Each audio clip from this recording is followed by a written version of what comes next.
Hi అండి. నమస్తే. అందరూ ఎలా ఉన్నారు? బాగున్నారా? మీరందరూ సంతోషంగా ఉండాలని మనస్ఫూర్తిగా కోరుకుంటున్నాను ఫ్రెండ్స్.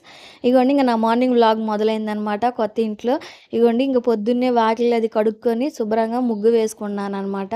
కొంచెం పసుపు గూడా వేసుకున్నాను. ఇంక మా అబ్బాయికి బాక్స్‌లోకి పులిహార అది చేస్తున్నాను ఫ్రెండ్స్. నిమ్మకాయ పులిహార చేశాను. ఇంక నైట్ ఈ గిన్నెలు అయ్యుంటే శుభ్రంగా గిన్నెలు కడుక్కొని, ఇంక నేను గూడా ఫ్రెష్ అయిపోయి పులిహార తిన్నాను.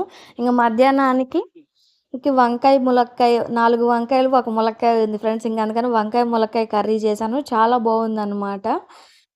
ఇంక బట్టలయి గూడా ఉతికేసుకున్నాను ఫ్రెండ్స్. ప్రస్తుతానికి బయట ఉతుక్కుంటున్నాను. వాషింగ్ మిషన్ ఇంకా బిగించలేదనమాట. బిగించాలి. ఇంక వీడియోలోకి వెళ్ళిపోదాం ఫ్రెండ్స్. ఇంక లాగ్ చూసేసేయండి. ఈరోజు మన టాపికొచ్చి కోపాన్ని తగ్గించుకోవాలనమాట. ఎలా తగ్గించుకోవాలనేది నేను ఒక కథ చెప్తాననమాట. అనగనగా ఒక ఊర్లో ఒక భార్య, భర్త ఉన్నారు ఫ్రెండ్స్. కొంచెం పెద్ద వయసు వాళ్ళే వాళ్ళు. అయితే ఆ రోజు వాళ్ళ పెళ్లి రోజనమాట. ఇద్దరు తలంటు స్నానం జేసి పట్టుబట్టలు కట్టుకున్నారు. ఆమె తలలో పూలు పెట్టుకుంది. ఆయనేమో అత్తరు పూసుకున్నారు. ఇద్దరు గుడికి బయలుదేరారు ఫ్రెండ్స్. గుడికి బయలుదేరి గుడిలో దేవుడికి దండం పెట్టుకుంటున్నారనమాట. అతనికేమో ఇంకొక 18 ఏళ్ళైతే 100 సంవత్సరాలు పూర్తవుతాయనమాట. ఆమెకేమో ఇంకా 22 ఏళ్ళైతే 100 సంవత్సరాలు పూర్తవుతాయి.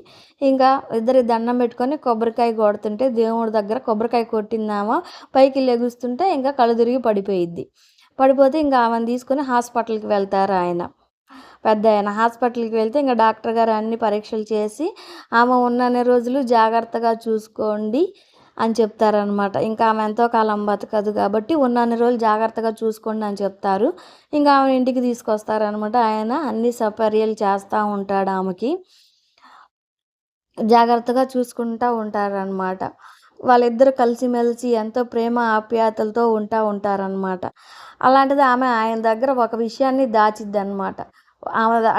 ఆయనకి తెలియకుండా ఆమె ట్రంక్ బిట్‌లో ఏదో దాచుకునిద్దనమాట. ఆయన ఎన్ని సార్లు అడిగినా ఆమె చెప్పదు. ఆయన ఎన్ని సార్లు తీసి చూద్దామన్నా గానీ ఆయన్ని ఊరుకోదనమాట. ఇప్పుడెళ్ళి నేను ట్రంక్ పెట్టి ఓపెన్ చేసి చూడనా అడుగుతాడనమాట. చివరి దశలో ఉంది గదా! సరేనని చెప్పేసి వెళ్లి చూడండి అనిద్ది. సరేనని అతను ఆ ట్రంక్ పెట్టి తీసుకొని వస్తాడనమాట. ఆయనకు తెలియకుండా అందులో దాచుకునిద్దామె కొన్ని. సరేనని ఆయన ఎళ్లి ఆ ట్రంక్ పెట్టి తీసుకొచ్చి ఓపెన్ చేస్తే అందులో స్వెటర్‌లుంటాయి. 2 స్వెటర్‌లు, రూ. 3,00,000 డబ్బు ఉండిద్దనమాట. ఆయన అయి చూసి అడుగుతాడు. "ఏంటి ఇవి? ఈ స్వెటర్‌లేంటి? ఈ డబ్బులేంటి?" అని అడుగుతాడు. అప్పుడు ఆమె ఆ స్వెటర్‌లు చూయించి, "మొన్న పెళ్ళై కాపురానికొచ్చేటప్పుడు మా నానమ్మ చెప్పింది నాకు, నీ భర్త మీద నీకు కోపం వచ్చినప్పుడల్లా ఇలా స్వెటర్‌లు అల్లుకో, కోపం తగ్గించుకో" అని చెప్తది. అని చెప్పింది మా నాయనమ్మ అనిద్ది. ఓహో! అంటే నా మీద నీకు 2 సార్లే కోపం వచ్చిందా? 2 స్వెటర్‌లే అల్లావా? ఐ యామ్ సో గ్రేట్ అనుకోని అతను చాలా మనసులో సంతోషపడతాడు. తర్వాత రూ. 3,00,000 డబ్బేంటి అంటాడు. ఆమ బిక్కు బిక్కుమనుకుంటా స్వెటర్‌లు అల్లగా వచ్చిన డబ్బులు అని చెప్తది. అప్పుడు ఆయన అనుకుంటాడు, ఓహ్ మై గాడ్! అని కళ్ళు తేలేస్తాడు. అంటే నా మీద ఇన్ని సార్లు కోపం వచ్చిందా? నేనింకా 2 సార్లే కోపం వచ్చిందనుకున్నాను. రూ. 3,00,000 డబ్బంటే ఎన్ని స్వెటర్‌లల్లితే కోపం ఎన్ని సార్లొచ్చిందో, రూ. 3,00,000 డబ్బంటే నా మీద ఎన్ని సార్లు కోపం వచ్చిందో ఎప్పుడూ నా మీద అరవలేదు. స్వెటర్‌లు అల్లుకుంటూ కూర్చుందా? నేను గాదు గ్రేటు, తనే గ్రేటు. ఇంత సహనంగా ఉంది నాతోటి. ఆడవాళ్ళకి సహనం ఎక్కువంటారు. ఇదేనేమో అని ఆయన చాలా సంతోషపడతాడనమాట ఆమె గురించి. అప్పుడంటాడాయన, "నిజంగా మీ ఆడవాళ్ళు శాంతమూర్తులు, భూదేవంత సహనం ఉంటదంటారు నిజమే కదా!" అని. మనం గూడా ఆమెకులాగా సహనంగా ఉండాలి ఫ్రెండ్స్. భర్త కోప్పడ్డాడని మనం గూడా కోప్పడితే కాపురాలు చాలా వరకి పోతాయన్నమాట. ఇప్పుడు అలాగనే గదా ఫ్రెండ్స్! భర్త కోప్పడ్డాడు, కొట్టాడు, తిట్టాడు అని చెప్పేసి విడాకుల వరకు వెళ్తున్నారు. ఎన్నో జంటలు విడిపోతున్నారు. కాబట్టి మనం గూడా ఈ కోపం వచ్చినప్పుడు ఏదో ఒక పని చేసుకోవాలి. భర్త కోప్పడ్డాడని మనం గూడా కోప్పడి విడిపోతే పిల్లల పరిస్థితి ఏంటి ఫ్రెండ్స్? అందుకనే కోపం తగ్గించుకోవాలి. భర్త గూడా కోపం తగ్గించుకోవాలనమాట. తల్లిదండ్రులను వదిలేసి మన దగ్గరకొస్తున్నారు కాబట్టి వాళ్ళ మీద కోప్పడకూడదు. కోపం వచ్చినప్పుడు ఏదో ఒక పని చేసుకోవాలనమాట. ఇంకా అట్‌లీస్ట్ ధ్యానం చేసుకోవటమో, లేదా బయటికి వెళ్ళిపోవటమో ఏదో ఒకటి చేశామనుకోండి ఫ్రెండ్స్. లేకపోతే మెల్లగా నచ్చచెప్పండి. 1కి 4 సార్లు నచ్చచెప్పండి. తప్పేమీ లేదు గదా! మీ భార్యకే గదా నచ్చజెప్తుంది. చెప్పండి? మీరు మీ భర్తకే గదా నచ్చజెప్పేది కోపం వచ్చినప్పుడు.